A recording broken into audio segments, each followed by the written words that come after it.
The 10 plagues are a divine judgment for spiritual correction. Blood corrects maketh, frogs, yesed, lice, hard. Each plague balances a sefirah. Flies, netzach, plague, typheret, ulcers, gavura.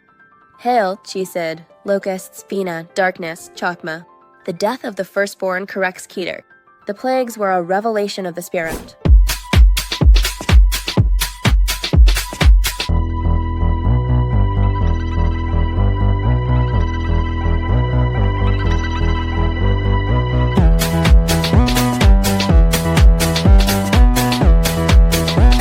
Breathe with me for a second. Don't open your notebooks yet. Don't underline anything, because what we're going to do now isn't studying. It's dismantling an idea. You all think you know the story of the plagues. We thought we knew it too. Blood, frogs, darkness, firstborns. A list, a punishment, an angry God. End of story. But if that were all there was to it, why are we still talking about the Exodus from Egypt 3,000 years later? Nobody remembers the punishments inflicted on Babylon. Nobody sings about Assyria at Passover. So let's stop here. Let's ask ourselves something uncomfortable.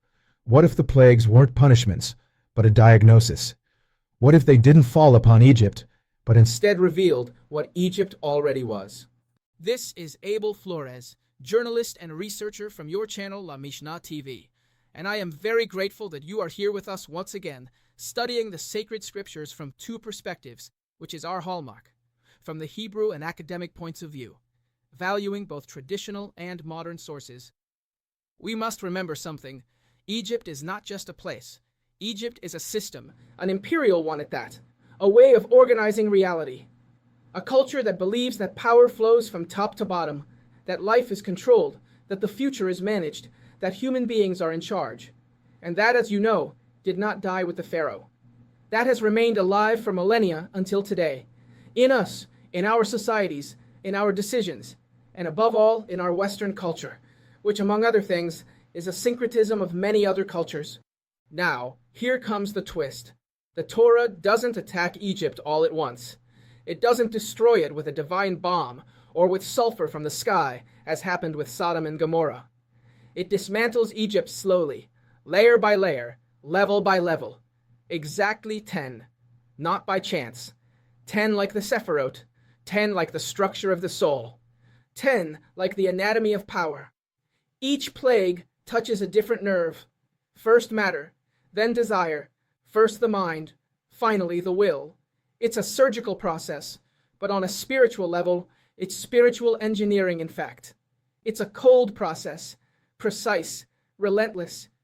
And when we reach Parashat Bo, the third study portion of the book of Exodus, or Shemot, we are no longer witnessing spectacular miracles. We are witnessing the internal collapse of a worldview. Egypt had already lost before it even realized it. So today we're not going to ask which plague was worse. We're going to ask something far more dangerous. Where in the soul does a system that believes itself eternal begin to break down? And what happens when we discover that this system looks too much like us? If you stay, we don't promise comfortable answers. But we do promise one thing. After today, you will never again read the plagues as a children's story. Because what is at stake here is not the past of Egypt. It is the present of humanity. Don't go. Make yourself comfortable. We're about to begin. Now let's proceed carefully, because here we touch upon the lowest point, and therefore the most decisive one. Even though we are just beginning. When we speak of Malchut, we are not talking about just another sefirah on the list. We are talking about the place where everything lands. Malchut is reality itself. It is where you and we live, pay bills, build security, and seek meaning. In the language of Lurianic Kabbalah, Malchut is nukva. It is the Shekhinah, or the divine presence. It does not create energy. It receives it all and translates it into the concrete world. Nothing exists without passing through it. And when the Torah tells us that Israel is enslaved in Egypt, we read something deeper. The Shekhinah itself is in exile. Divine vitality is present, but captured. The world works, yes, but in the service of ego, power, and idolatry. Egypt does not deny life. It monopolizes it. That is why the first plague does not touch the heavens or the mind. It touches the Nile. The Nile is Malkut. It is the source of material life. And when the water turns into blood, life does not disappear. It becomes uninhabitable. This is crucial. Blood is life, but life out of place, life that cannot nourish. The Arizal explains that when the divine flow enters Malkut without rectification, it does not integrate, it does not ascend, it does not harmonize. It transforms into din, into judgment. The water, ordered flow, becomes blood, visible judgment. It is an arbitrary punishment. It is a revelation. Egypt was already living on blood, exploitation, slavery, consumption of the other. The plague only makes it impossible to deny. And here, something decisive happens. Matter ceases to obey. Until now, Pharaoh could say chance, magic, nature. With Dam, the very source accuses. This is Malkut speaking. In our inner work, Dam occurs when we discover something disturbing. That which gave us life no longer nourishes us. The money is still there. The control is still there. The status is still there. But it does not give life. It produces bitterness, confusion, irritation, like water that remains liquid but is undrinkable. This is just the first blow to the ego. There's no surrender yet, just a crack. But it's an irreversible crack. Because once we discover that what seemed like life was actually dependence, the system can never be innocent again. Now, let's continue together, because we're entering an even more uncomfortable territory. If Malkuth was the visible reality, Yesod is the hidden channel that makes that reality function. And this is where many go wrong. Yesod is not a secondary sefirah. It's the bottleneck of the system. Everything that Seir Anpin produces, emotions, impulses, vital energy, must pass through Yesod before reaching Malkuth. There are no shortcuts. There are no alternative routes. Either the flow passes through Yesod, or there is no world. That's why the Kabbalists call it in Hebrew, Sinor, conduit, Brit, covenant, place of connection. Yesod doesn't create energy. It determines how it descends. And here's the key. When Yesod is healthy, the flow is unified, orderly, proportional. But when Yesod is damaged, the flow doesn't stop. It continues to descend. It just loses coherence. It multiplies. It becomes invasive. A damaged Yesod doesn't block. It saturates. And now you understand why the second plague is not fire or disease. It's frogs. In Hebrew, Sephardia, the Zohar says something disturbing, kol ehad, a single voice, not many different voices, the same voice repeated endlessly. Exactly what happens when a single channel transmits without regulation. Frogs Live between water and land, flow and reality. They croak incessantly. They invade beds, ovens, intimate spaces. They don't destroy the system, they make it uninhabitable. There is no silence. There is no hierarchy. There is no boundary. That is a damaged Yesod. Within Datsod, the process is clear. Dam corrupts the source. Sephardia makes the flow unbearable. The Pharaoh still rules, but he no longer rests. He can harden his heart, but he cannot ignore. And now let's look inward, because this is where it hurts. Yesod within us is the place of desire, of connection, of psychic continuity.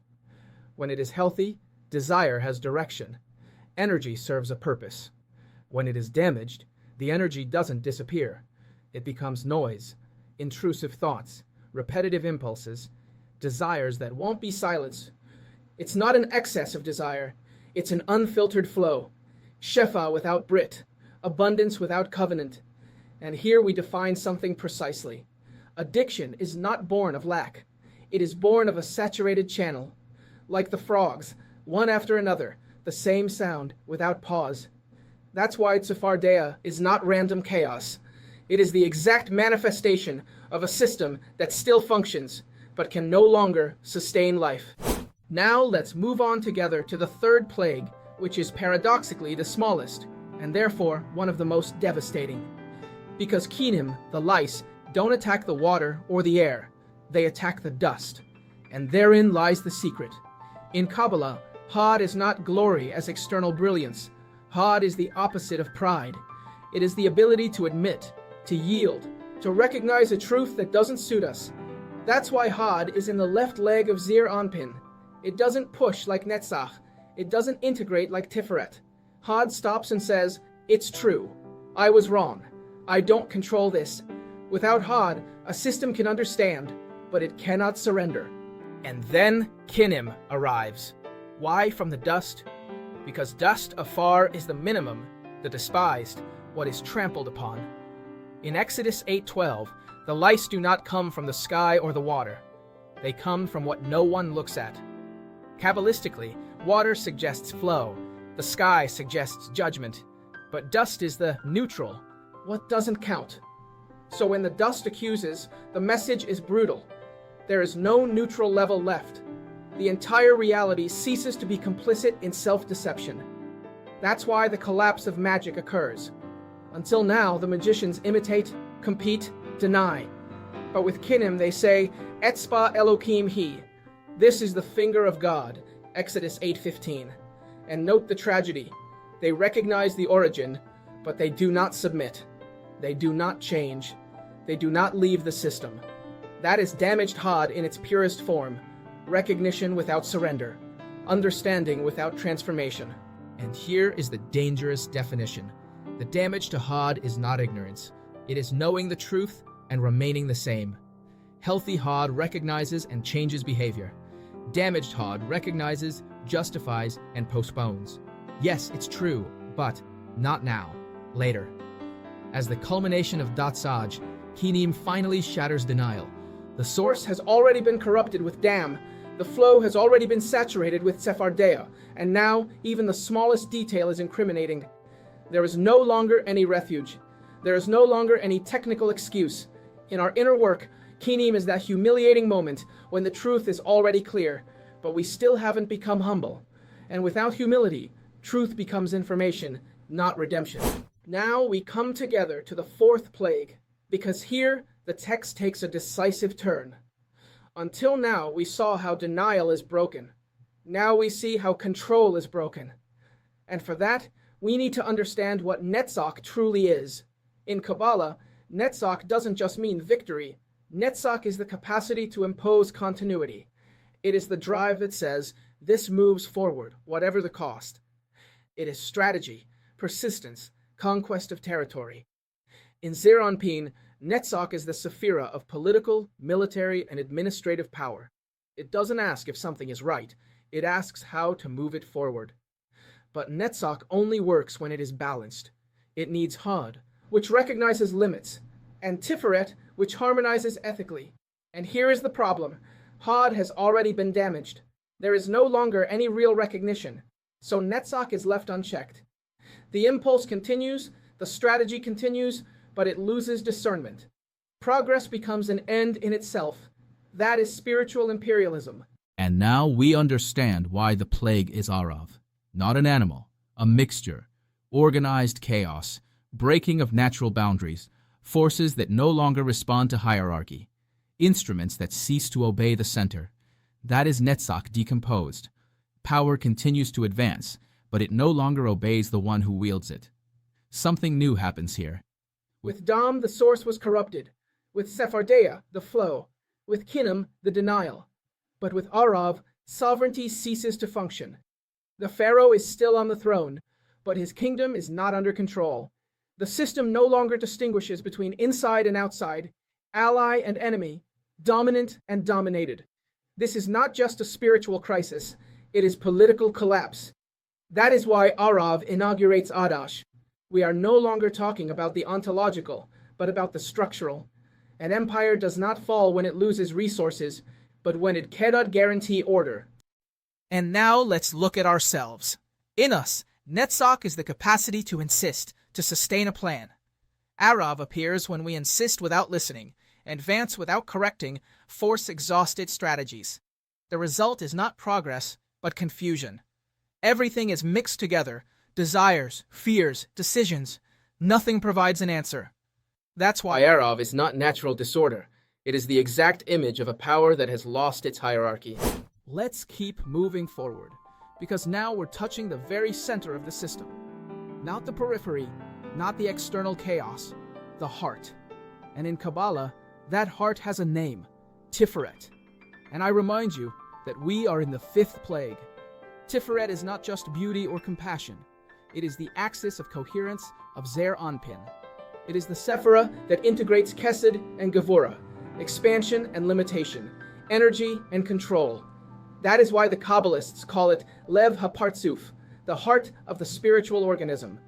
Without Tiferet, there can be strength and discipline, but there is no life. Everything works, but it doesn't beat. And now we understand why the plague is Dever, the pestilence of livestock. In the ancient world, livestock was not just an economic detail. It was stable wealth, continuous production, the basis of social order. It represented a system that functions in a balanced, sustainable, predictable way. Exactly what Tiferet embodies. Dever doesn't destroy everything at once, and that's key. It kills selectively. It weakens. It generates internal collapse. The system remains standing, but its heart no longer pumps properly. Egypt still exists, but it is in critical condition. That is a failure in Tiferet. The organism continues, but life withdraws. That is why Dever occupies the center of Adash. Arav brought external chaos. Dever brings internal disease. Sheken will bring judgment in the flesh. The message is brutally clear. An unjust system doesn't always fall through explosion. Often it rots from within. And this is not just economic. Livestock sustained rituals, food, status. Its downfall implies a crisis of legitimacy.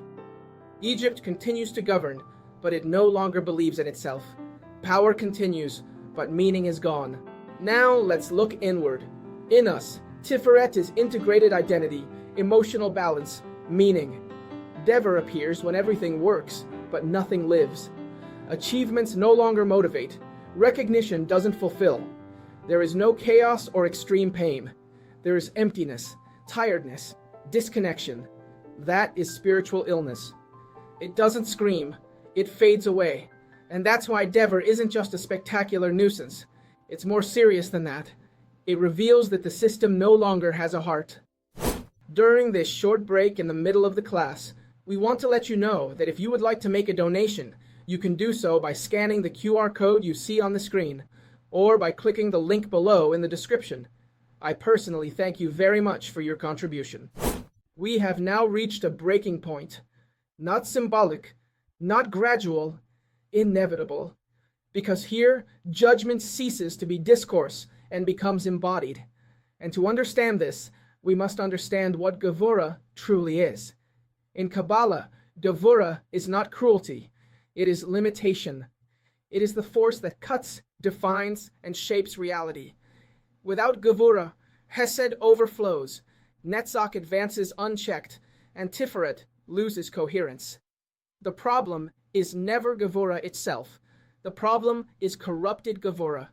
Egypt was built on rigor, slavery, punishment, control of the body, but that rigor was not justice. It was din without hesed, judgment without compassion. And when judgment ceases to correct and only wounds, it becomes structural violence. That is why the plague is Shahim. It doesn't collapse buildings. It doesn't destroy economies. It marks the flesh. It is din without mediation. In the language of the Partzuf, judgment descends, passes through Tiferet, and is imprinted directly on the body. There is no buffer. There is no symbolic translation. The Torah emphasizes something decisive. The Egyptian priests cannot stand before Pharaoh, Exodus 9:11. This is not a narrative detail. They are the representatives of order, of worship, of ideology. The false rigor can no longer be sustained or presented. It physically decomposes. That is why Shechin concludes Adash. Arov showed the loss of external control. Dever, the internal disease. Shechin makes the judgment personal. Here there is no longer politics or discourse. The body accuses. It is the absolute limit of the system, when rigor turns back on those who wield it. And now let us look inward. In us, Gevurah is discipline and self-discipline. When healthy, it protects and orders. When corrupted, it punishes and represses. Shahin appears when rigidity can no longer be sustained, and the conflict becomes somatized. Anxiety, tension, anguish. The body says what the mind can no longer hide. That's why Shahin is not just physical pain. It's the sign that the false rigor has come to an end.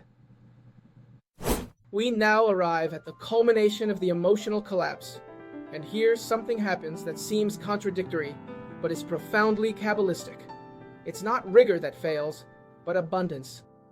To understand this, we must redefine what Hesed truly is. In Kabbalah, Hesed is not just moral goodness, it is expansion, overflowing, a flow that encounters no resistance. It is the force that says, let it flow. Without Hesed, life dries up, the system becomes rigid. But here is the central warning. Hesed without balance does not give life, it destroys it. Hesed needs a vessel, it needs limits, which is Gevurah, and integration, which is Tiferet, but these have already collapsed. Rigor became false and was imprinted on the flesh with Shekinah. The center became ill with Dever. So Hesed continues to flow, but there is nowhere to receive it. And in Kabbalah, abundance without a vessel breaks the vessel. That is why hail is an impossible union, fire and water together. The Arizal explains that this is not a natural phenomenon, but a sign of direct intervention from above. Water is Hesed, fire is Din. Their coexistence indicates that there is no longer any mediation, no nature, no intermediate system. The flow comes down directly and burns. Barad concludes Adash because here the system loses its last refuge, explanation. Arav brought chaos, Dever, disease, Shekinah, bodily judgment. Barad breaks the narrative. Pharaoh himself confesses sin. He is not transformed, but he can no longer sustain his ideology. And notice what the hail destroys. Not the minimum, but the abundant. Fields, crops, trees. The blessing itself becomes a curse. Egypt does not fall due to scarcity. It falls due to excess. Now let's look inward. In us, Chesed is enthusiasm, giving without measure, absolute optimism. Barad appears when we confuse expansion with truth. When we give without limit, we live without structure, and we believe that all flow heals. Then enthusiasm burns, generosity exhausts, excess destroys. And that is the final revelation. Not everything that flows is life. That's why Barad doesn't contradict Chesed. It is Chesed without correction. And from here on, the process is no longer emotional. We enter Parashat Bo, where the mind, the vision, and finally the will collapse. We now enter Parashat Bo, and with it, we take a qualitative leap. The body of the system is no longer collapsing, but the mind is. And the first blow is not aimed at perception or will, but it's something deeper. The capacity to structure the future. That is Bina. In Lurianic Kabbalah, Bina is not just understanding. Bina is Ima Ilah, the supernal mother. It is the sefirah that takes the spark of Chokhmah and transforms it into a process, a plan, a calendar. Bina organizes time, before, now, and after. Thanks to Bina, we can learn from the past, project the future, and build continuity. Without Bina, there is no system, only isolated moments. That is why the plague does not destroy what exists, but what was going to exist. Arbe, the locust, does not kill immediately. It devours what remains, the reserves, the remnants, what allowed one to say, there is still tomorrow. Kabbalistically, this is accurate. Bina builds the future. Arbe erases it. It does not destroy the present. It destroys the possibility of future meaning. In the language of the Partzufim, Ima protects and contains. Arbe wounds this maternal function of thought. Egypt is left without reserves, without strategy, without an interpretive framework. There is no longer a narrative to organize the disaster. And that is why Pharaoh begins to waver. He promises, he retracts, he summons, he expels. It is not political weakness. It is cognitive disorientation. The mind can no longer sustain a coherent decision. That is why Arbe inaugurates Biajab. Here, everything changes. The external structure of the system is no longer being attacked. Consciousness is being attacked. First, the mental structure falls with arbe. Then, perception will fall with koshek. Finally, the will with the death of the firstborn. A system falls mentally before it falls historically. Egypt, as an agrarian civilization, perfectly understands the message. Without a future harvest, there is no economy, no calendar, no foresight. That is Bina, destroyed. And now let us look inward. In us, Bina is the capacity to explain, justify, and give coherence to what we experience. Arbe appears when explanations are no longer sufficient, when mental models are exhausted, when one says, honestly, I can no longer explain this. That is the first cognitive collapse. There is no answer, there is no structure, there is no narrative, and that's where something new begins. Now, let's condense everything into 1 minute, without losing depth. In Kabbalah, Chokhmah is not thought for analysis. It is vision. It is Abba, the initial spark that guides everything else. Chokhmah doesn't explain. It sees. It says, this way, and from that, Bina builds structures. When Chokhmah fails, there may be information, but there is no direction. That's why the plague is Hoshek, darkness. And not just any darkness. The Torah says it was a darkness that could be felt. The Zohar explains it's not the absence of light, it's a blockage of consciousness. The light is there, but it cannot be accessed. That is devastating. Arbe had already destroyed the mental structure. Hoshek destroys something deeper, the very capacity to see. First, the model collapses, then the vision that originated it collapses. That's why leadership is paralyzed. It doesn't decide, it doesn't react, not because it lacks power, but because it doesn't know where to go. Internally, Hoshech is when nothing ignites, when there is no intuition or direction. It's not emotional pain, it's total disorientation. And that is the collapse of Chokhmah, losing the vision of meaning. In a minute, let's get to the core. Keter is neither mind nor emotion. It is Ratzon Elyon, the primordial will, the point where it is decided that something will exist. Chokhmah sees, Bina structures, but Keter wills. When Keter manifests, there is no process or negotiation. There is decree. That is why the 10th plague is the death of the firstborn. In the ancient world, the firstborn represents continuity, sovereignty, the future. Kabbalistically, it is the will to continue existing. It's not a resource or a structure that is attacked. The very desire to exist as a system is severed. The Torah states it clearly. I will pass through Egypt, not a messenger, not nature, direct intervention from Keter. That is why there are no distinctions or hierarchies. The Egyptian will is broken at its root. Egypt does not fall due to military defeat. It falls because it no longer wants to be Egypt. And on the inner plane, the same thing happens. When the illusion of control collapses, there is not defeat, but ontological surrender. And only then does true freedom begin. That's all for today's lesson. Until the next video.